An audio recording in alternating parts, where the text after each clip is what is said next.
Hello everyone! Today we bring you something a little different. As orchid growers, we always get our ears perked up at the mention of orchids. And as nerds, we consume a lot of media. So it's inevitable to notice whenever orchids get mentioned. But, as we all know, the mentions aren't always accurate. A channel we really like, Attainable Green, has done a similar video a while back about an episode of Grey's Anatomy. Recently, we seem to find a lot of mentions to ghost orchids, so that's the theme of today's episode.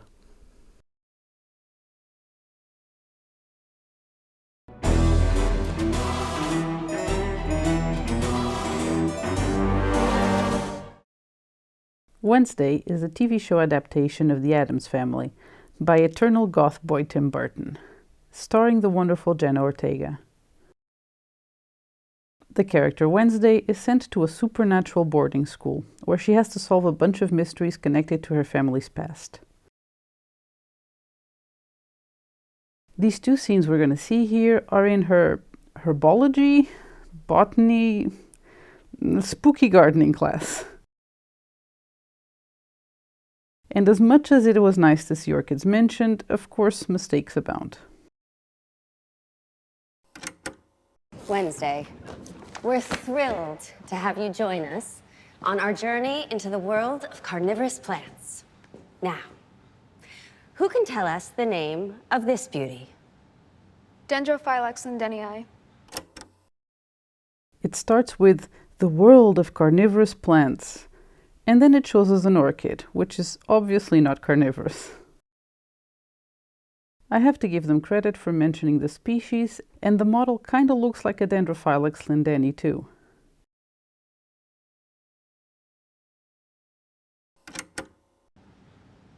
Otherwise known as the ghost orchid. First discovered on the Isle of Wight in 1854. Now here, the show made an honest mistake, because this info dump by Wednesday actually refers not to Dendrophylax lindenii, but to a European orchid that's also called the ghost orchid, Epipodium mephyllum.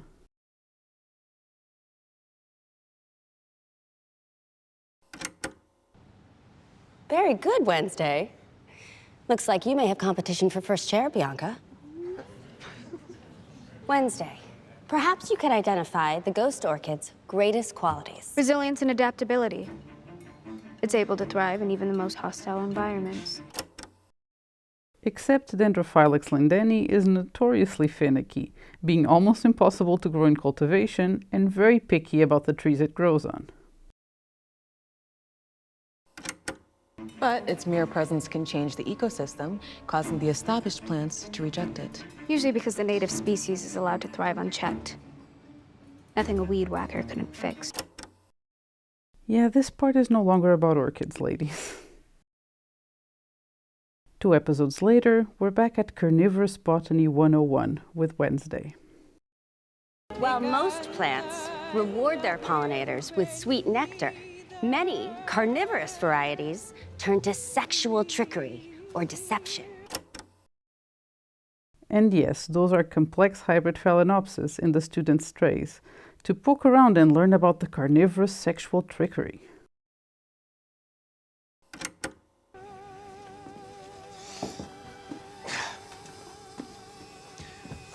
Tweaked my back fencing. The orchid produces a pheromone that mimics a female insect, luring the males in.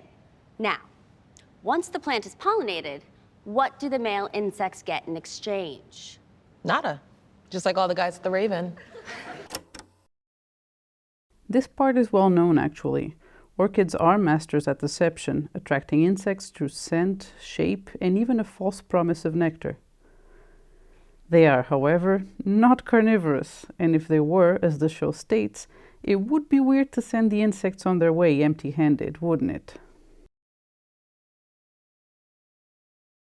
I know it sounds like I'm being harsh on the accuracy of the teen show with werewolves and shapeshifters, but I actually really love the show.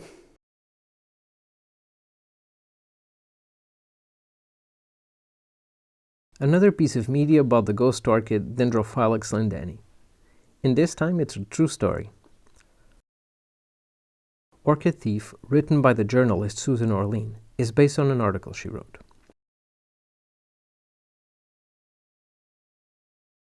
It's partially about a man obsessed with cloning and mass-producing the Dendrophylax lindenii from plants stolen from the wild. To get away scot-free, he plans to exploit vague and contradictory legislation. This endeavor would have been doomed from the start, since, like we mentioned before, the ghost orchid is a very finicky plant and extremely hard to keep from dying in cultivation. In all honesty, this was not an enjoyable read. Even though it contained some interesting tidbits and gave us a bunch of ideas for future videos, the book felt really directionless and convoluted, with a lot of info dumping, and painted the orchid community in a less than kind way.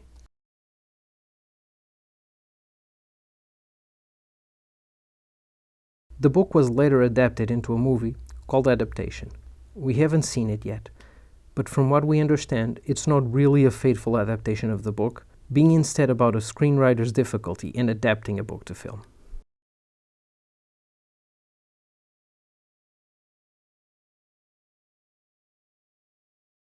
Our next mention of a ghost orchid is in the workplace comedy Superstore. It's actually a funny, feel-good type TV show that I think not a lot of people heard of.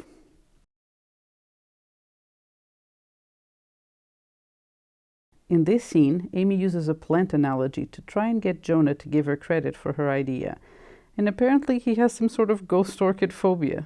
It was my idea, and just because the seed doesn't become the plant doesn't mean you don't give the seed credit when everyone starts freaking out about the plant. I don't know what plant everybody would be freaking out about.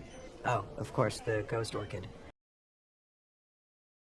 We don't know exactly what ghost orchid was so scary to Jonah, but I'm pretty sure this is a callback to an earlier scene, where another character, Dina, mentions ghost orchids being the scariest plant. But I couldn't for the life of me find that scene, and I was only short of rewatching the whole series again, so maybe I just imagined this.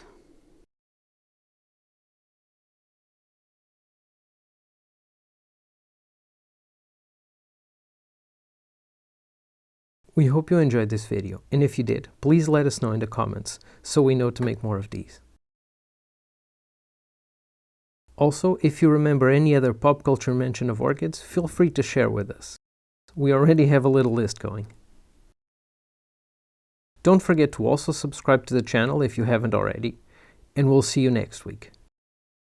Goodbye.